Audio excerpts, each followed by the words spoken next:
कैसे हो आप लोग। आशा करती हूँ आप सब ठीक होंगे। निधि चैनल में आप सबका स्वागत है। पुरुषोत्तम मास चल रहा है और आज हम पुरुषोत्तम मास के 14वें अध्याय का पाठ करेंगे। कथा प्रारंभ करते हैं। श्री नारायण बोले, राजा इसी तरह चिंताग्रस्त रहता था कि एक समय वाल्मीकि ऋषि उसके यहाँ आए। राजा ने जल्दी से उठकर भक्ति सहित उनके चरणों में नमस्कार किया। तब वाल्मीकि ऋषि राजा को शांत देखकर बोले, हे राजन, तेरे मन में जो कुछ भी चिंता हो वह तुम बिना संकोच के कहो। क्या बात है? दृढ़ धनवा ने कहा, महाराज, आपके चरणों की कृपा से सब सुख है, परंतु हे विद्वान, एक बड़ा भारी संदेह मेरे मन में है। सो उस वन के तोते के मुख से लगे हुए शूल को आप दूर कीजिए। वाल्मीकि ऋषि राजा के यह वचन सुन बोले, हे राजन, पूर्व जन्म में तुम द्रविड़ देश में ब्राह्मण के घर में ताम्रपर्ण के किनारे उत्पन्न हुए थे। सुदेव तुम्हारा नाम था। तुम धार्मिक, सत्यवादी, जितना मिले उतने में ही संतुष्ट थे।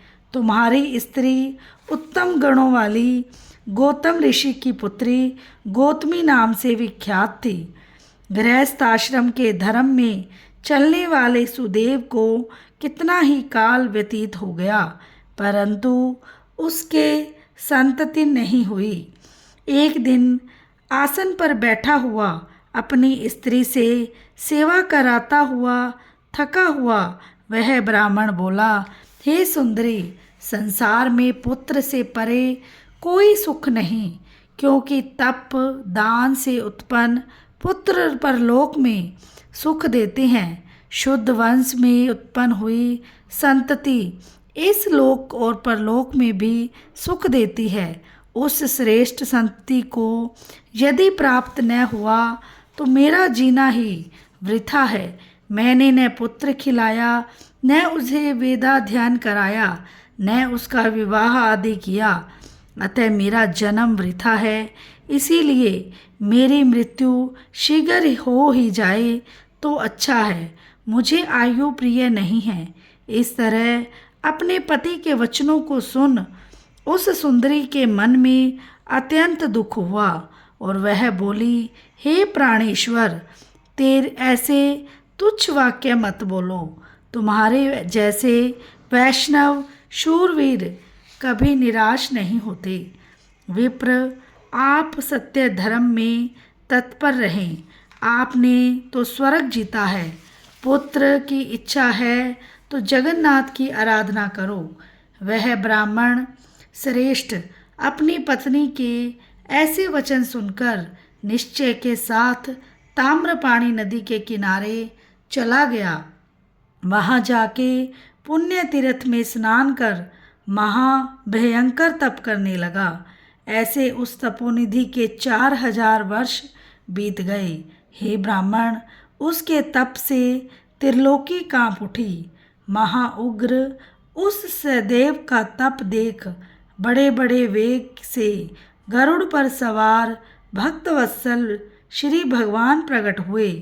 श्री नारायण बोले, हे नारद जी, नवीन मेघ के समान चतुर्भुज जगत के पालन करने में समर्थ उन मुरारी के आनंदित मुख को देखकर बड़े हर्ष के साथ सुदेव ब्राह्मण ने मुकुंद को साष्टांग प्रणाम किया।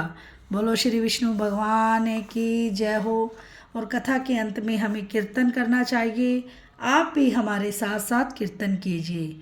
श्रीमन नारायण नारायण नारायण, भजमन नारायण नारायण नारायण, जपमन नारायण नारायण नारायण, लक्ष्मी नारायण नारायण नारायण, श्रीमन नारायण नारायण नारायण, भजमन नारायण नारायण नारायण, लक्ष्मी नारायण नारायण नारायण जप मन नारायण नारायण नारायण श्रीमन नारायण नारायण नारायण जप मन नारायण नारायण नारायण भज मन नारायण नारायण नारायण लक्ष्मी नारायण नारायण नारायण भज मन नारायण नारायण नारायण। बोलो श्री लक्ष्मी नारायण भगवान की जय हो। वीडियो को लाइक, चैनल को सब्सक्राइब करना ना भूलें और बेल आइकन को ज़रूर प्रेस करें ताकि मेरी वीडियो की नोटिफिकेशन आपके पास जल्दी जल्दी पहुंच जाए। और अगर आपको मेरी वीडियो अच्छी लगती है तो ज़रूर शेयर करें। मिलते हैं नेक्स्ट अध्याय के साथ। राधे राधे।